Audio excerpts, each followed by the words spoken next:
Winar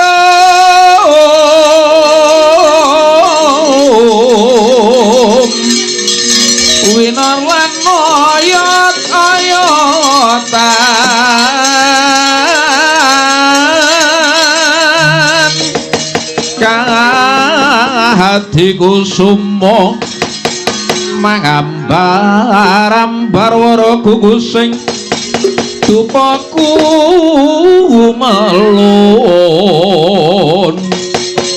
kalon hawar mega lir membo bathara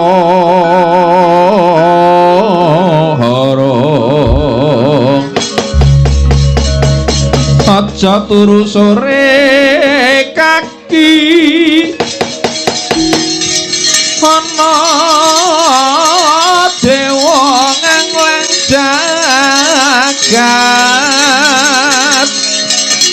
nyangking pokor kencanane isine donga tetulak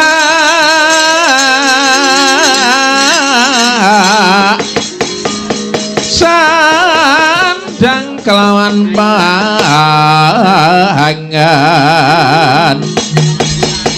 yaiku bagianipun wong melek sabar narimo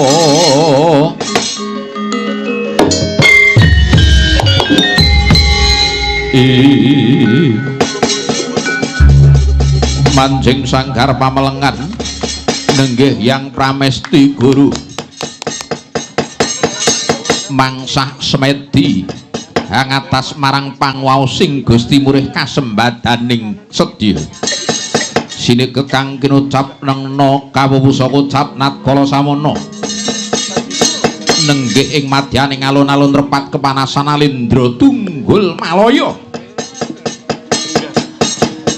nenggih Sang Prabu Dewa Srani hangawe marang sandya para wadya bala dasar negara buta mula rajeneng aneh lamun punggawane buta senopatine buta prajurite buta gawa rombongan wayang yagane ya buta penitine buta sindene buta sing ora buta mung dalange dewi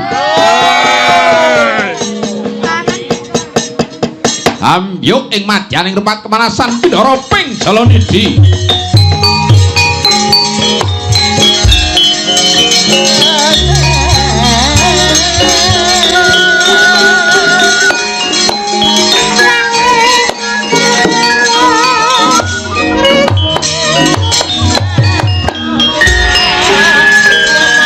tuku sing tupaku mawon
yen luhung betah lopo kurang guling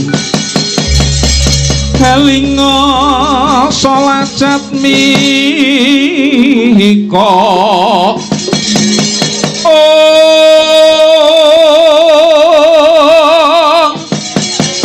yen wacana kudu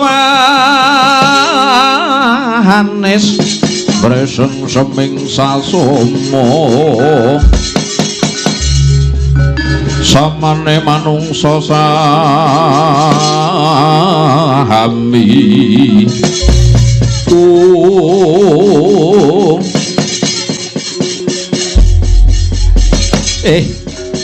Indru Prasta Indru lan kabeh wae para tetungguling prajurit sangka Tunggul Malaya nuwun inggih dhateng sedika sinuwun inggih dhateng sedika sinuwun nuwun inggih dhateng sedika sinuwun ora tak piji sawiji mbaka sawiji nanging rungokno apa kang dadi dawuhku dina iki kaya-kaya wis kena tak pesthekake kasembadan kang dadi sedyaku ya kuwi nggayuh nugrahaning Gusti kang sinebut Wahyu Toh Jali kena ndak pesthekake ya jalaran Kanjeng Rama Pukulun Wang Pramesti Guru wis nayogyani yen to dina iki Wahyu Toh Jali bakal dibudidaya kaparengake marang panjenengan ingsun. Oh inggih, lakar kaluhuran menengaten sinuwun. Inggih derek mangayu bagya sinuwun semanten ugi kula sinuwun. Nanging jarengen kupingmu mengakno gobokmu para manggala saka Tunggul Malaya. Dina iki yektine ana pepalang gedhe kang bisa ndadekake karepanku gagar wigartan antuk karya. Rungokno. Indru Prasta lan Prasta Indru. Setemene Wahyu Toh Jali mono pepancene Kakang Janaka. Nanging hawit Kanjeng Rama Pukulun wis sembadari nimuk dening Kanjeng Ibu Bathari Durga mula-mula ngrasane dina iki Kanjeng Rama Pukulun kang wis saguh yen Toh Jali iki mengko dadi panguwasane Prabu Dewa Srani. Mula dawuh Rama Pukulun Bathara Guru supaya iki mengko ora ana pepalang nggonku nampa nugrahaning Gusti Kakang Janaka kudu dirampungi. Tegese Kakang Janaka kudu dipateni. Mula ora tak baleni nggonku dawuh Wadyabala saka Tunggul Malaya waton lanang nyekel gawan mangkat dina iki rampung ana Janaka ing Gunung Rejuna.